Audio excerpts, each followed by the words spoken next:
What's going on YouTube? Gage from Outdoor Instincts Live coming to you with a 10-gallon nano video today. This tank is a 10-gallon nano. It is the tank of my friend Peter McHugh's, host of the Pete McHugh Show. So just giving a shout out to him too. Yeah, so let's see here. We got this nice 10-gallon tank. When people hear the word nano, sometimes they're a little thrown off by, well, what does that mean? Well, typically nano just means that it's a small tank, 10 gallons or less. So, yeah, that's what we've got here. So he's got a beautiful 10-gallon reef. He's got some Island Sun A cans down there. He's got hammer coral. He's got a onyx clownfish, a Kenya tree. I fragged this guy for him. That's a pulsating Xania. And I'm not sure what kind of little mushroom that is, but he's got a type of little mushroom down there. A little Kenya tree over there. Now you can see that he's got a lot of beautiful purple coralline algae in his tank. Good stuff, good sign. The water's good. There's enough calcium in the water, enough magnesium in the water. That's something that needs that stuff to build its skeleton up to continue to spread like that. Same thing with the A cans. They're a hard coral, stony polyp coral. They're an LPS. That just means, large polyp stony. So if you're wondering what an LPS means, large polyp stony corals. Excuse me, an A can is one of the many types of those. A hammer coral is also, well, it's in the Euphyllia family, but it's a hard coral as well. It uses calcium to create its exoskeleton and to grow. Sometimes they're referred to as like reef-building corals, things of that nature, like your chalices. Some of your smaller, your SPSs, which is your small polyp stony corals, which he doesn't have in here. They refer to these as like reef-building corals because that's what they do. That's what the reefs are made of. These animals continue to grow and grow and grow and grow, and they get larger and larger and larger, adding to their calcium structure.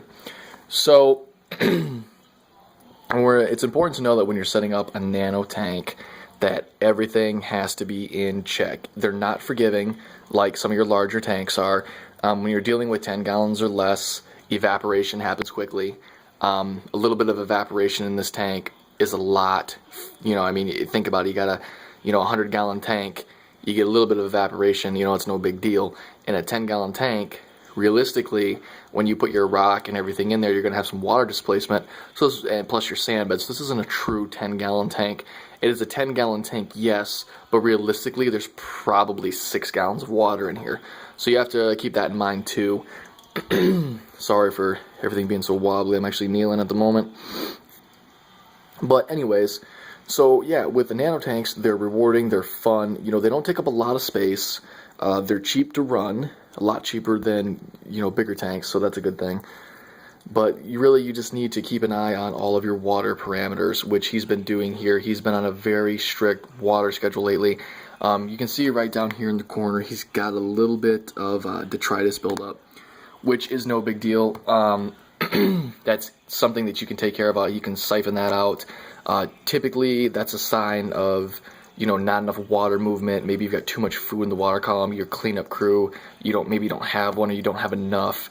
A cleanup crew is essential in any tank because basically what detritus is it's a buildup of wastes. You put food in the tank, the fish don't eat it, it sinks to the bottom, you don't have a cleanup crew to get a hold of it like crabs and snails, and then it just rots and breaks down and it becomes detritus, which is this brown or sand stuff. It gets pretty thick if unchecked. It'll actually become like a carpet across the bottom of your tank. It's nasty stuff.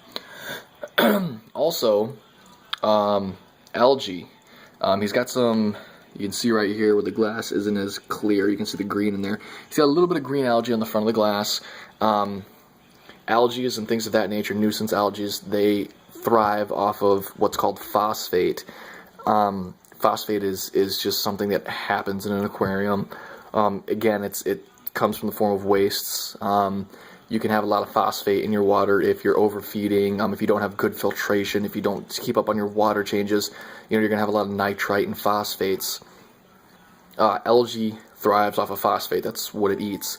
phosphate, high water temperatures, and if your light is on more than 8 hours a day. You can still have algae problems at 8 hours a day, especially if you're using high intensity lighting like LEDs, or metal halides or anything of that nature. So if you're having issues with algae at 8 hours a day, cut it back to 6 and see what happens. Keep up on your water changes. It's important to do a water change at least once every week, depending on the type of tank that you have. For some of your smaller nano tanks, you're going to want to do it, maybe 3 times a week, depending on how large your tank is. If you have a really small tank, it's going to evaporate quickly, so you're going to want to take some water out every day and put some back in. When evaporation occurs in any tank, your salt content's going to go up. You may have started off at 1023, but because of evaporation, now you're up to 1025. Let's say you're still in the safe zone, but it's important to know that you need to check your salinity regularly. If you start getting into your fancier, higher class corals, your SPSs, your LPSs, things that aren't so forgiving, spikes in nitrates, even inverts, crabs, shrimps of that nature, they can die. Starfish don't like it either. If you have a starfish die in your tank and you don't know about it, it's potentially could crash the entire system. Sorry, I got this cough I can't seem to get rid of. But, so when we're dealing with a nano tank, just like any other tank, you're going to want good flow. So he's got a nice little power head here in the corner, which as you can see is providing adequate flow to his coral. Yeah, as we said before, there are some dead spots. You know what? That's going to happen. Should he get another power head and put it over here in this corner? Hey, maybe. He's got some good flow coming from the filter as well. So I'd say he's got a decent amount of flow in here. So it wasn't a high flow tank, it's probably a medium flow tank. But when you aquascape, it's important to know that when you put your rocks in here, you're going to want to leave open holes and gaps between the glass and things of that nature. Don't just dump a bunch of rocks in here, because if you do that, water doesn't have any way of getting around it. I don't care how much flow you have. You're going to have dead spots in your tank if you don't aquascape correctly, and then that's when you get your detritus buildup. So how do we get rid of detritus? Well, water changes is the biggest portion of it. If you get on a weekly water change schedule and you're consistent about it, you're using good salt, you're making sure all your parameters are in check, you test it, you put it in, and you're using good water. You can have the best salt in the world, but if you're using, nasty water, sometimes like city water, or maybe if your well water isn't very clean, you're going to get detritus, you're going to get algae, because there's phosphates and things in that water. It's going to happen. Just as an example, I live out in the woods and we have an amazing well. We have some of the best tasting water.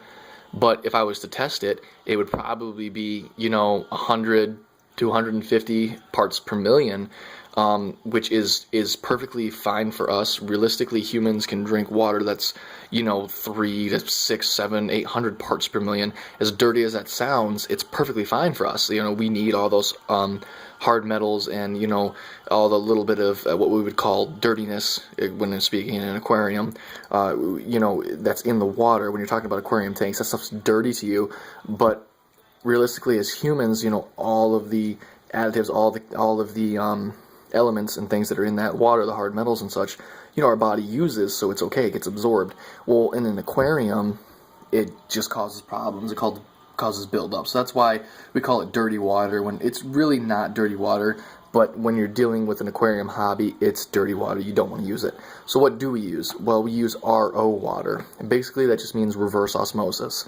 It's just a super duper way of cleaning your water. It goes through a bunch of filtration processes, and then they use like a UV sterilizer at the end to kill bacteria. It's important to know that a UV sterilizer will not get rid of the harsh elements that are in tap water. All it does is kill bacteria. So RO water, they have specific ways of filtering it that remove all of those harsh elements, and then they UV sterilize it just in case there's any bacteria within the water. So use RO water, good flow, good water change schedule.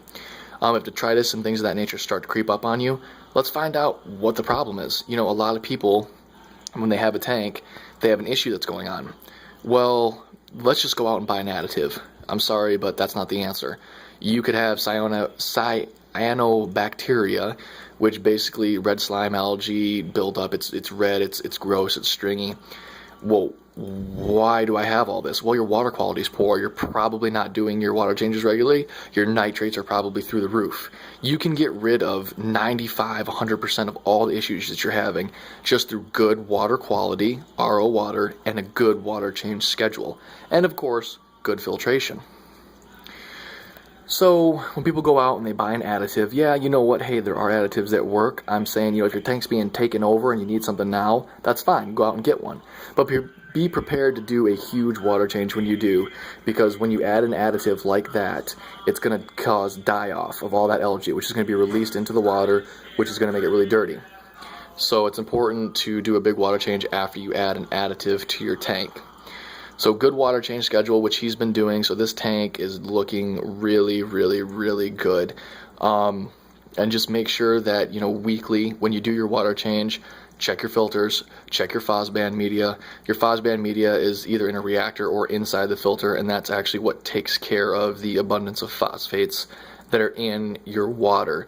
So as long as you're doing regular water changes, you can cut down on this, and you might not even have to get phosband media for your tank. Like we said before, you want to address the issues that you're having first. Why are these issues happening? And then if it's a chance of overfeeding, or you're not using good water, or you're not doing water changes regularly, you start doing that and you decrease your feeding. Then you start getting positive feedbacks from your tank, and then you don't have to worry about getting all this fancy equipment or expensive chemical treatments for your tank. So just if you want to start a nano tank, it's a great little hobby. Just make sure you keep an eye on all the stuff that's going on in the tank. So hopefully this helped. We'll be back later with more.